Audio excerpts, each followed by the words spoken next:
Sponsored by Matex Heating, Cooling, and Plumbing.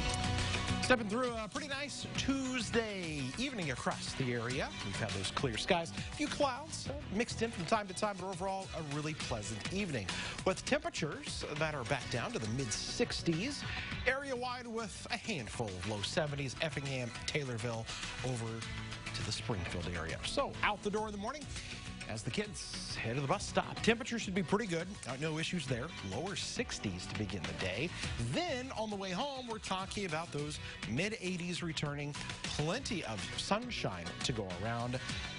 Things look good now, but this weekend could get a little wet. Actually, really wet. We'll talk about how much rainfall we could see by the end of the weekend coming up. WCIA 3 News starts right now. Now from WCIA 3 News. These are our children here, and we want to protect them at all costs. Parents are demanding answers after a child was hurt at an elementary school. What policy the district said was broken. A proposed homeless shelter was the center of a lot of controversy. What was decided tonight about its future? You've probably heard of self-driving cars. Why a future involving self-driving semis could cause problems for workers in that industry.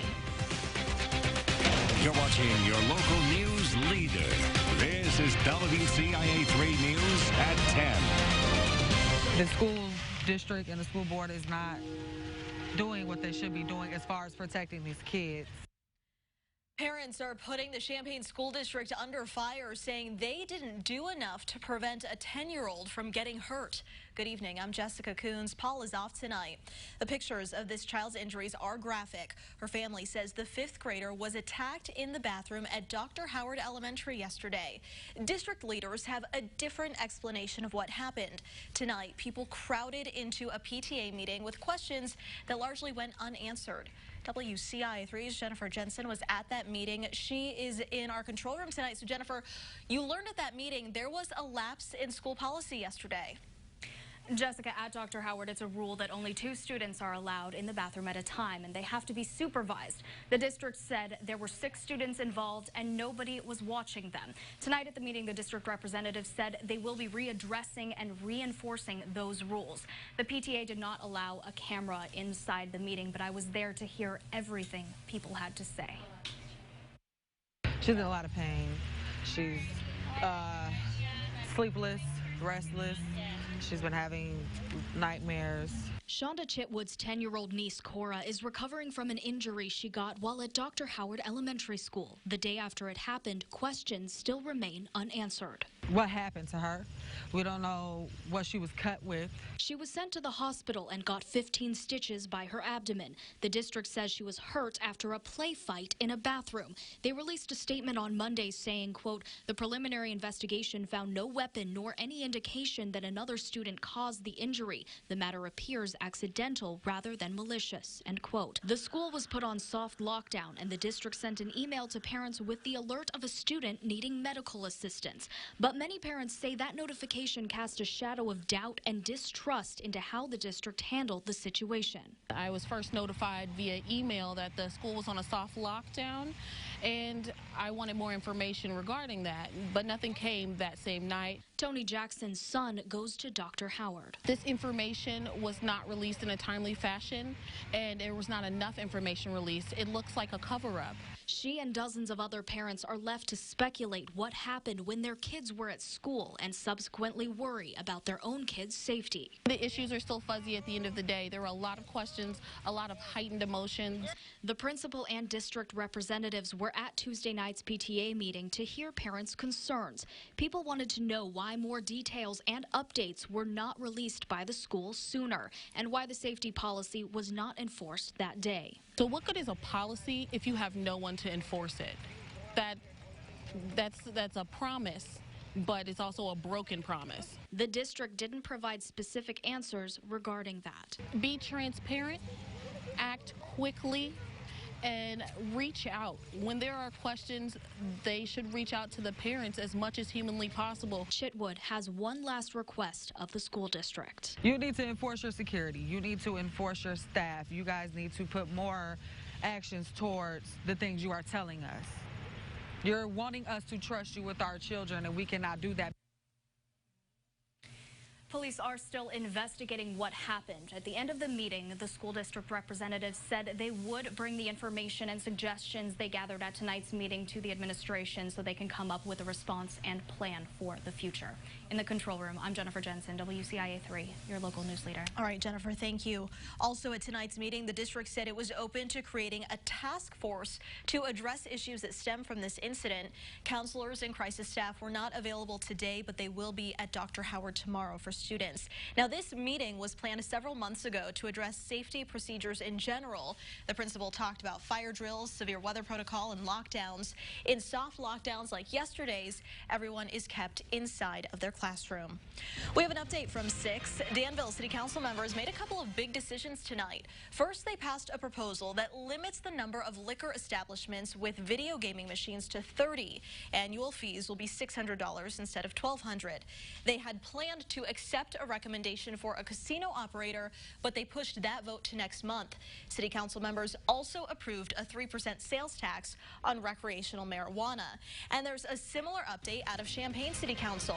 That city is also moving forward with plans to tax recreational marijuana. They talked about it tonight, but it still has to go for an official vote. That should happen next week. They say the tax could bring in between $625,000 and $955,000. Springfield City Council members approved a plan for a new homeless shelter tonight. It passed 8-2. The location for this shelter has drawn a lot of controversy. It's close to a school as well as a couple of daycares. Some did not want it on the city's east side. The village of Atwood is back on track after a fiery resignation from the village president and 2 other trustees. This past week, village employees weren't paid and village business came to a halt. But it all came to an end tonight when the village board reached quorum. WCIA 3's Emily Braun has been following this. She's with us now. So, Emily, did things finally run smoothly tonight? Jessica, about as smoothly as the remaining village leaders could have hoped for. Last week's discussion lasted about an hour, and it wasn't even an official meeting. This full-fledged meeting lasted about 30 minutes, and a lot got done. Tensions between village leaders started heating up this summer. In June, Atwood Police Chief Rob Ross was accused of misconduct for the way he handled some specific cases. In July, then Atwood Village President Brody Farrar installed video cameras in the police department, but police say they didn't know they could record audio. In August, Chief Bross filed a complaint, now in the hands of Douglas and Piatt County state's attorneys, accusing Farrar of eavesdropping and obstruction of justice. Then in September, Farrar's fiery resignation, along with his wife's and a 3rd trustee. A no-show, no quorum, and thus no bills paid for a week and no paychecks for village employees. This is something else. There's pretty high tensions within the community alone, and especially, on social media. 40,298.55. A lot was at stake at Tuesday's meeting. It's been kind of rough. Getting through everything, and then, of course, with them resigning on Monday night, and trying to, with no quorum, got people just wanting paychecks. Marion Irwin says now he's breathing a sigh of relief. All 4 of the remaining board members took their seats. I do solemnly swear. A new trustee was appointed, along with a new acting mayor. Irwin says he hopes all this means a new era for the village of Atwood. Some of the people that we have talked to and everything else are willing to step forward and do the best they can and work with us and everything, so I think it'll be great. As I mentioned, the state's attorney's offices are investigating the complaints, and they will decide whether or not Farrar will be charged with eavesdropping, obstruction of justice, and/or official misconduct. Jessica. All right, Emily, thank you.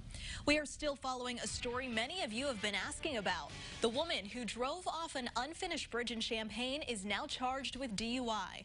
This happened 2 weeks ago. Asia Marshall drove off the unfinished Bradley Avenue Bridge and landed near I-57. 2 passengers were in the car. They all went to the hospital. We reached out to the state's attorney's office for more details today. They said they're not commenting because this is still an active investigation. New at 10, if you owe back taxes, you're about to get a free pass. The state's Department of Revenue is preparing to offer a 6-week window for you to pay your back taxes. The state will waive any added fees or interest penalties. This starts October 1st. It's available for people who owe taxes from 2011 to last year. It does not apply to property taxes. The governor's budget office hopes the plan brings in an extra $175 million. An Illinois company is training new truck drivers for high-paying jobs, but big high-tech changes are coming. And if trucks can drive themselves, what happens to all those jobs? WCIA 3's Mark Maxwell caught up with a class of new recruits eager to hit the road. This is my own wrap. This is my ticket. Former police officer Johnny Boyd is setting out on a new career path, still on the road, just in a bigger vehicle and with bigger dreams. I would like to, become an owner-operator and start my own transportation company at some point. Boyd enrolled at the 160 Driving Academy in Springfield. It's a new business in town. Owners set up shop between 2 vacant storefronts, promising to plug hard workers into good-paying jobs. This is what keeps America moving, transportation. Anybody can do it. Stephen Smith drove a semi through all 48 states. Now he's teaching new recruits the rules of the road and passing on a part of his passion. To me, I'm about 8 years old, and this is my Tonka toy, and the world is my sandbox. It's just fun every day. But down the road, a career in this lane could get congested. Some of America's richest companies like Apple, Google, Tesla, and Uber are racing to launch fleets of vehicles that drive themselves. A robotics company tested a self-driving semi on a highway in Tampa in May. Smith says the autonomous technology doesn't bother him. We've had autopilot on aircraft since the 50s or 60s, and you've never seen a plane up there without a pilot. Those driverless trucks are taking food out of somebody's table. So I believe that there's always going to be a need for the working man, the blue-collar man, the man that's out there trying to provide for his family. And if the rise of the machines does interrupt his plans, it won't disrupt his resilience. We can just keep plugging away. We just got to keep going at it. He plans to keep on trucking. In Springfield, Mark Maxwell, WCIA 3, your local news leader. The 160 Driving Academy helps students prepare and pass their CDL test. It also connects them with trucking companies who are looking for drivers. It's a production unlike any other where you'll want to be this weekend. Plus, some say it's hard getting kids to eat vegetables, but not here. They try beets and Swiss chard and kale and maybe things that they don't get to eat normally at home. How students shared their garden smarts with their families tonight. Plus, it's early in the season, but one thing has been hurting Illini football: what's costing them on the field.